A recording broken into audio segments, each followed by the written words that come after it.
Hello my friends, and welcome back to another episode of Advice for Magicians, where my goal is to help you to take your magic to the next level. Now this is an advice for beginners video, so this video is specifically designed for someone that is just getting started off in magic and they might not even have learned their first trick yet. Maybe you have one or two tricks under your belt, maybe you're already learning the 21 card trick, and maybe you're even practicing your double lift, right? But in this video we're going to talk about the basics, the proper way to do some basic card technique. That way you're set up for success, so when you start learning all this stuff, we can nick a lot of the bad habits in the butt right away. If you're a magician that's already been performing for a little while, you are also welcome to watch this video, because who knows, maybe I might correct a bad habit that you guys have already made. I had a really bad habit when doing my swing cuts that it was a long time in, maybe like 4 or 5 years into me doing magic, that someone caught it and was like, "Ooh, you do your swing cuts really weird. You should do it this way. It's going to make it a lot easier for you." I took their advice, and now my swing cuts are much easier to perform and look a lot nicer. So stick around and check it out. Before we do that, however, just a couple of announcements. If you have not already done so, please make sure to click the subscribe button and don't forget to ring the bell. That way you know every time I upload a new video. If you'd like to support the channel for just $1 a month, be sure to go ahead and click the join button and consider becoming a member. Members get access to a bunch of cool stuff, including tutorials, early access to videos, emojis, badges, and more. All that for just $1 a month. All right, so let's dive into the contents of this video. The first thing I want to talk about is how to hold the deck of cards. This is called mechanic's grip, also known as dealer's position, okay?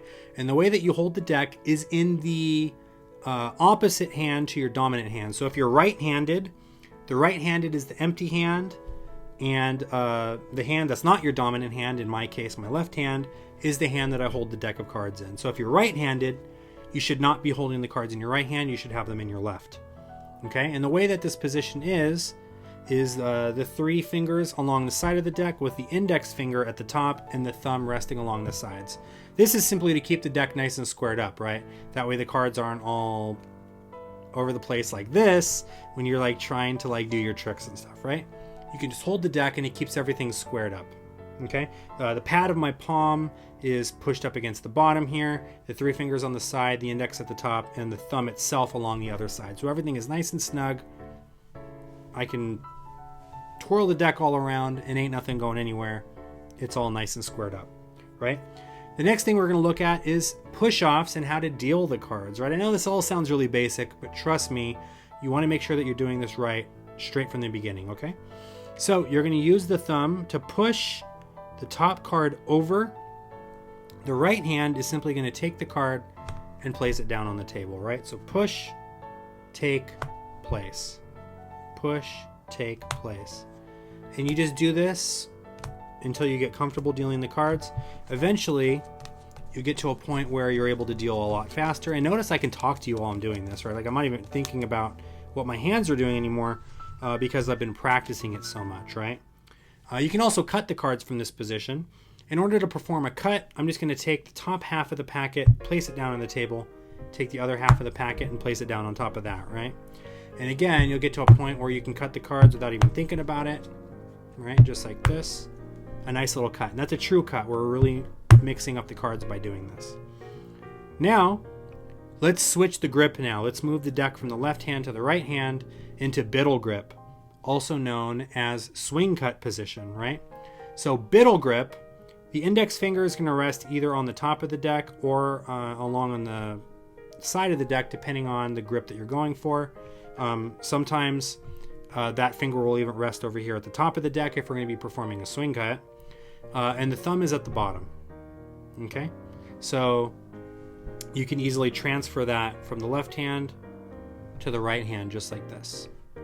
Now to perform a swing cut, you're going to use the index finger to cut a small packet of cards off the top. You see how it rotates around the thumb? I'll do that again, watch. Right? And the left hand is going to actually drag this top packet into the crotch of the thumb and the first finger, and then place it into the mechanic's grip in the left hand. So you can do this over and over again, and you can actually cut the cards. You can use this just to cut the packet one time or multiple times. essentially shuffling them, right? Just like this. So you can get good at this, and you can do this. And like I said, like it's just automatic for me. I can do this without even thinking about it. I'm just talking, and I can shuffle the cards. Now, if you can get good at doing a swing cut just like this, you can do a false cut. Remember that cut that I showed you that looked like this, right? So if I turn this card face up and I cut the deck, you can see that that 2 of hearts does get buried into the middle of the deck, right? But you can also do the same thing. At least it looks like the same thing, but it's false. So there's that 2 of hearts again. You see? Right? And that's because all I'm doing is swing cutting the top half, taking the bottom half and putting it down, and then taking the top half and putting it back on top of it again. So it just really looks like you're throwing the cards all over, right? Remember that bit that I mentioned about being able to do it without thinking about it? Anyway, so yeah, you work on your swing cuts, right? And we're going to cover false cuts and false shuffles and stuff in another video. But I just wanted to get you guys kind of caught up on swing cuts for now, right? Using a swing cut to have a card placed back is another great tool also. So you spread out the cards. They choose one. Let's just say they take this one here, right? And you say, okay, go ahead and put the card back for me. And now you're not doing this awkward thing where you're like switching the packets around like this. You just cut the cards really easy. They put their card back, and now you're ready to go into your double undercut or your pass or whatever move you need to use to bring that card back to the top, right? So a lot you can do. So far we've talked about mechanics grip and biddle grip. We've talked about how to deal the cards, how to cut the cards, and how to hold the cards. Now let's start talking about how to shuffle the cards, right? There's another grip that I want to tell you about. It's almost like biddle grip, but it's a little bit different. This is overhand shuffle position. The index finger is just at the top of the cards, and the cards are as if you were going to do a biddle grip, but with the deck face up, and you're going to rotate the hand up, and the deck is going to get tilted back slightly, just like this, right? So it's almost like a biddle grip, but not quite. And what's going to happen is these fingers are going to release pressure, and the cards are going to start falling, right? Now, that's not very controlled, and it's kind of sloppy if you just do that. So we're also going to add the thumb in to take cards, just like this. And the right hand is also going to throw the deck down. So when you do this, more cards are going to come out in chunks rather than flopping out of the deck. And when you're learning this at first, it might take a little bit of practice to get the timing down. But an overhand shuffle at speed would look something like this, right? And like I said, I can talk while I'm doing this. I'm not even thinking about it. I can be looking around the room and I can be like, sir, what was your name? Jonathan, would you like to help me out with a trick?